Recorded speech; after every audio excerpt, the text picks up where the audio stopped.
আসসালামু আলাইকুম ওয়া রাহমাতুল্লাহি ওয়া বারাকাতুহু। আমরা সবাই জানি যে আমরা একদিন মারা যাব। আমাদের এই পৃথিবী একসময় ধ্বংস হয়ে যাবে, এমনকি আমাদের এই মহাবিশ্ব ধ্বংস হয়ে যাবে। এ কথা আমরা সবাই জানি, কিন্তু আজকে আলোচনা করব আমাদের এই মহাবিশ্ব সব কিছু ধ্বংস হয়ে যাবার পরে মহান আল্লাহ তাআলা কী করবেন। এই ব্যাপারে সঠিক তথ্য জানতে চাইলে ভিডিওটি সম্পূর্ণ দেখবেন। মহাবিশ্ব ধ্বংসের পর আল্লাহ তাআলা কী করবেন এ সম্পর্কে কোরআন এবং হাদিসে বেশ কিছু তথ্য পাওয়া যায়। মহাবিশ্বের ধ্বংস তখনই হবে যখন আল্লাহ তাআলার আদেশে ফেরেশতা ইসরাফিল ফুৎকার দেবেন, যাকে কিয়ামত বা ইয়াউমুল কিয়ামা বলা হয়। এই দিনে আল্লাহ তাআলা সমস্ত সৃষ্টি জগৎকে ধ্বংস করবেন। মহাবিশ্ব থেকে শুরু করে সব কিছুই ধ্বংস হয়ে যাবে।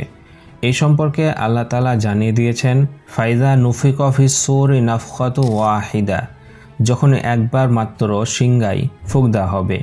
ওয়া হুমিলাতিল আরদু ওয়াল জিবালু ফাদুক্কাতা দাক্কাতা ওয়াহিদা, আর পৃথিবী ও পাহাড়কে তুলে ধাক্কা দিয়ে চূর্ণ বিচূর্ণ করে ফেলা হবে। ফায়াউমা ইযি ওয়াকাআতিল ওয়াকিয়া, সেই দিন কিয়ামত সংঘটিত হবে। ওয়ানশাক্কাতিস সামাউ ফাহিয়া ইয়াউমা ইযি ওয়াহিয়া, আর আকাশ ফেটে যাবে এবং তা খুবই দুর্বল হয়ে পড়বে।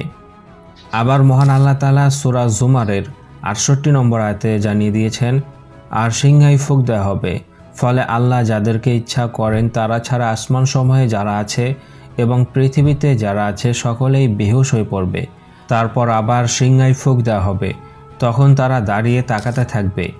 আল্লাহ তাআলা সূরা আর রহমানের ২৬ এবং ২৭ নম্বর আয়াতে জানিয়ে দিয়েছেন, যা কিছু পৃথিবীতে আছে সবই ধ্বংসশীল, কেবল তোমার মহিমান্য ও সম্মানিত প্রভুর সত্তা চিরস্থায়ী। এইসব আয়াতের মূল বক্তব্য হচ্ছে, যখন ইসরাফিল আলাইহিস সালাতু ওয়াস সালাম সিংহায় ফুৎকার দিবেন, তখন সমস্ত কিছু ধ্বংস হয়ে যাবে। মহাবিশ্ব সব কিছু ধ্বংস হয়ে যাবে। এরপর আল্লাহ তাআলা কি করবেন এবার জানাবো, মন দিয়ে শুনবেন। এ সম্পর্কে মহান আল্লাহ তাআলা জানিয়ে দিয়েছেন, যেদিন এ জমিন ভিন্ন জমিনে রূপান্তরিত হবে এবং আসমান সমূহ আর তারা পরাক্রমশালী এক আল্লাহর সামনে হাজির হবে। আমাদের এই মহাবিশ্ব ধ্বংস হয়ে যাবার পরে মহান আল্লাহ তাআলা সম্পূর্ণভাবে আবার নতুন মহাবিশ্ব তৈরি করবেন। সেখানেই বিচার হবে, জান্নাত জাহান্নাম হবে, কিয়ামত হবে, সব কিছু হবে। আমাদের এই মহাবিশ্ব ধ্বংস করা হবে এ কারণেই যে আমাদের এই মহাবিশ্বের সমস্ত পদার্থ আস্তে আস্তে নষ্ট হয়ে যাচ্ছে। এরপর সমস্ত পদার্থগুলো নষ্ট হয়ে যাবার পরে আবার তাকে নতুন রূপে তৈরি করবেন। যেমনভাবে আমরা পৃথিবীতে কোনো জিনিস দীর্ঘদিন ব্যবহার করার পরে সেই জিনিসটি নষ্ট করে ফেলি, তারপর তাকে আবার ভাঙাড়িতে গিয়ে মেশিনে ভেঙে সেটা আবার নতুনভাবে তৈরি করা হয়, সেই রকমভাবে আল্লাহ তাআলা মহাবিশ্ব ধ্বংস করার পরে আবার নতুনভাবে মহাবিশ্ব তৈরি করবেন। আর এ সম্পর্কে তিনি সূরা আল আম্বিয়ার ১০৪ নম্বর আয়াতে জানিয়ে দিয়েছেন, যেদিন আমি আকাশ মণ্ডলীকে গুটিয়ে নিব, যেমন লিখিত কাগজ গুটিয়ে নেওয়া হয়। আমি প্রথমবার যেমন সৃষ্টির সূচনা করেছিলাম তেমনই পুনরায় সৃষ্টি করব। এই আয়াত আমাদেরকে জানিয়ে দেয় যে আল্লাহ তাআলা প্রথমবার যেমনভাবে সব কিছুকে সৃষ্টি করেছেন, ধ্বংসের পর তিনি আবার পুনরায় সব কিছুকে নতুনভাবে সৃষ্টি করবেন। এ সম্পর্কে হাদিসেও দেখতে পাবেন, রাসূল সাল্লাল্লাহু আলাইহি ওয়াসাল্লাম বলেছেন, কিয়ামতের দিন আল্লাহ আকাশ মণ্ডলীকে গুটিয়ে নেবেন, তারপর ডান হাতে ধরে বলবেন, আমি রাজা, অহংকারীরা কোথায়, দাম্ভিকরা কোথায়। মহাবিশ্ব ধ্বংসের পরে নতুনভাবে আবার তিনি মহাবিশ্ব তৈরি করবেন। তখন তিনি আমাদেরকে কি করবেন সেই সম্পর্কে তিনি সূরা ইয়াসিনের ৭৮ এবং ৭৯ নম্বর আয়াতে জানিয়ে দিয়েছেন, কাফেররা বলে, আমাদেরকে কে জীবিত করবে যখন আমাদের হাড়গুলো পচে নষ্ট হয়ে যাবে? বলুন, তিনি জীবিত করবেন যিনি প্রথমবার সেগুলো সৃষ্টি করেছেন। এই আয়াত আমাদেরকে জানিয়ে দেয় আমরা আবার জীবিত হব এবং নতুন মহাবিশ্বে আগত হব। সেখানে গিয়ে আমাদের হিসাব নিকাশ হবে, তারপর আবার নতুন রূপে আমাদেরকে জান্নাত অথবা জাহান্নামে দেওয়া হবে।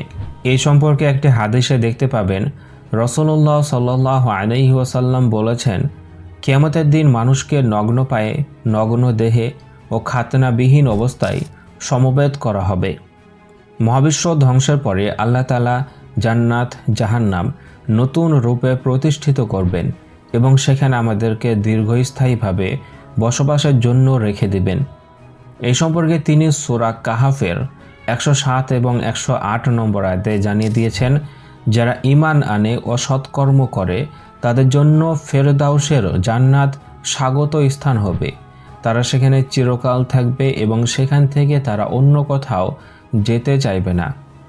এখান থেকে আমরা জানতে পারলাম যে মহাবিশ্ব ধ্বংসের পরে আবার নতুন মহাবিশ্ব তৈরি হবে এবং আমাদেরকে সেখানে রাখা হবে। মহান আল্লাহ তাআলা সেই নতুন মহাবিশ্বে তিনি আরশে সমাসীন থাকবেন এবং সেখান থেকে তিনি বিচার করবেন। তিনি বিচার দিবসের মাঠে থাকবেন এবং সমস্ত সৃষ্টি জগৎ তিনার দিকেই নত হয়ে তাকিয়ে থাকবে। এই সম্পর্কে তিনি সূরা তাহার 111 নম্বর আয়াতে জানিয়ে দিয়েছেন, ওয়ানাতিল উজুহু লিল হাইয়িল কাইয়ুম, সব মুখমণ্ডল নত হবে চিরঞ্জীব চিরস্থায়ী আল্লাহর সামনে।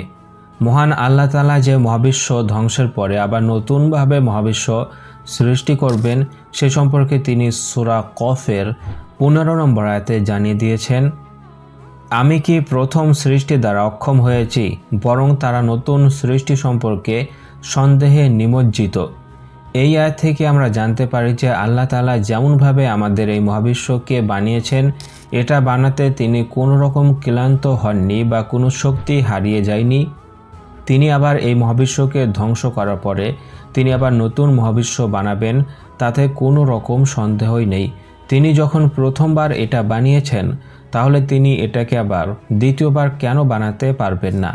এই আয়াত আমাদেরকে এই কথাই জানিয়ে দেয়। তো কোরআনের এতগুলো আয়াতে এবং হাদিস থেকে আমরা যে বিষয়টা জানতে পারলাম সেটা হচ্ছে যে মহান আল্লাহ তাআলা এই মহাবিশ্ব ধ্বংসের পরে কি করবেন, সেই কাজগুলো কি হবে সে সম্পর্কে আমরা রেফারেন্স ভিত্তিক সব কিছু জানতে পারলাম। আপনারা চাইলে রেফারেন্সগুলো চেক করে দেখতে পারেন, আর যদি কোনো রকম গবেষণা ভুল হয়ে থাকে তাহলে আমাকে কমেন্ট করে জানিয়ে দিতে পারেন।